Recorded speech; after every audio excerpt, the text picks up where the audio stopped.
안녕하세요, 콧보입니다. 오늘은 특별히 과거 축구 이야기를 다뤄보려고 합니다. 아시는 분들도 있겠지만 1966년 잉글랜드 월드컵은 잉글랜드에 논란이 많았던 첫 우승과 과한 유럽 텃세뿐만 아니라 북한이 당시 유럽, 북남미 대륙을 제외한 대륙에서 처음으로 8강에 진출한 것으로 큰 화제가 되었던 대회입니다. 그리고 지금과 달리 단 16개 나라만 본선 무대에 진출할 수 있었습니다. 이 대회는 예선 과정에서도 잡음이 끊이지 않았는데요.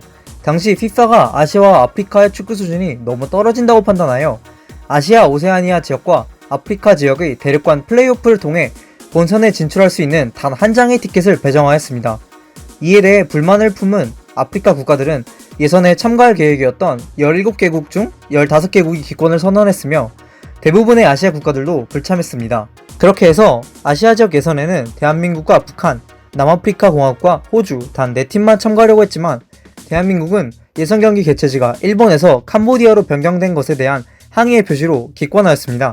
의아하시죠? 사실 당시 아시아에서 가장 강력한 전력을 구축하고 있던 북한 축구 대표팀에 지는 것을 피하기 위해 반공정서가 극에 달했던 한국이 기권한 것으로 알려져 있습니다. 또한 남아프리카 공화국은 다른 아프리카 팀들이 기권하는 바람에 아시아 지역 예선을 통해 본선에 진출하는 과정을 밟아야 했으나 인종차별 정책인 아파르테이트로 인해 참가권을 박탈당하며 결과적으로 이 대회에 아프리카, 아시아, 오세아니아 지역에서는 북한과 호주 단 2나라만이 참여하게 되었습니다.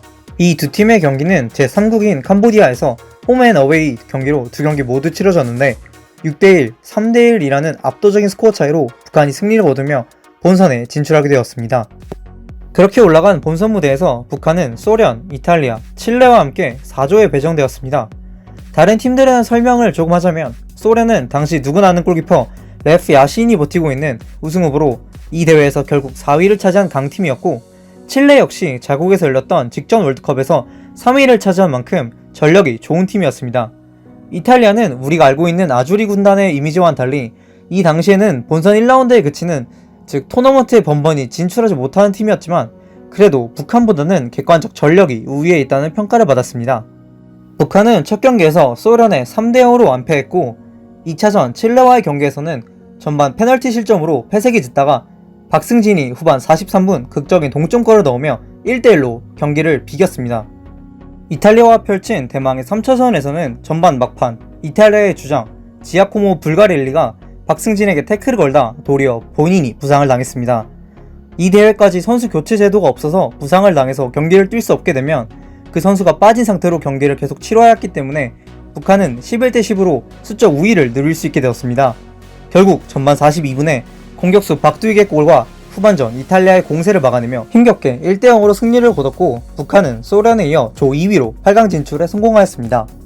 그리고 펼쳐진 8강전에서 흑표범 에우제비오가 이끄는 포르투갈을 만난 북한은 초반부터 강하게 밀어붙이며 전반 26분까지 3대0으로 앞서갔지만 에우제비오는 전반 27분 첫 골을 시작으로 전반 43분 페널티 추격골, 후반 11분에 동점골, 후반 14분에 페널티 역전골로 무려 4골을 터뜨렸고 결국 포르투갈에 3대5로 패배하고 맙니다. 3대0으로 앞서며 방심하기도 했고 경기 운영에서도 부족한 모습을 보이며 포르투갈을 막을 수 없었습니다. 비록 패배했지만 북한은 이탈리아를 꺾는 대이변을 일으키기도 했고 포르투갈을 상대로도 순간적이지만 3대0으로 앞서는 모습을 보여주며 세계 축구 팬들에게 매우 큰 인상을 남겼습니다. 그렇지만 그 이후 왜 북한은 세계 무대에서 자취를 감췄을까요? 월드컵 당시 북한 축구를 후원했던 항일 투쟁 정파이자 김일성 신격화에 반대하던 갑산파가 있었는데 이 갑산파는 이후 김일성의 견제를 받아 1967년 대거 숙청당했다고 합니다. 이러한 든든한 뒷배경이 숙청을 당하고 문화예술 스포츠 정책을 이끄는 김정일이 체제 우위를 위한 선전 매체로 축구보다는 영화를 선호하며 북한 축구가 서서히 몰락의 과정을 밟게 됩니다. 이후 90년대 심각한 경제 위기를 겪으며 경쟁력이 악화되었고 이 기간 동안 북한 축구는 세계 축구와의 격차가 크게 벌어져 버렸습니다. 2010년 남아공 월드컵 당시 인민 루니로 불리던 정대세의 활약으로 44년 만에 본선에 진출했지만 그 이후 다시 부진한 모습을 보여주며 월드컵 본선과는 거리가 먼 행보를 보여주고 있습니다. 대망의 이탈리아전에서 북한은 사다리 전술, 즉 선을 단 2개만 두는 극단적인 포메이션을 가용하였는데 이 경기에서 5-5 전술을 사용했다고 전해집니다. 공격수 5과 수비 5으로 이뤄진 전형인데요. 현대 축구에서는 사실상 불가능하지만 이 당시 북한의 기동력이 뛰어난 공격진들이 발이 느렸던 이탈리아 수비진들을 공략하기 위해 사용되었다고 합니다.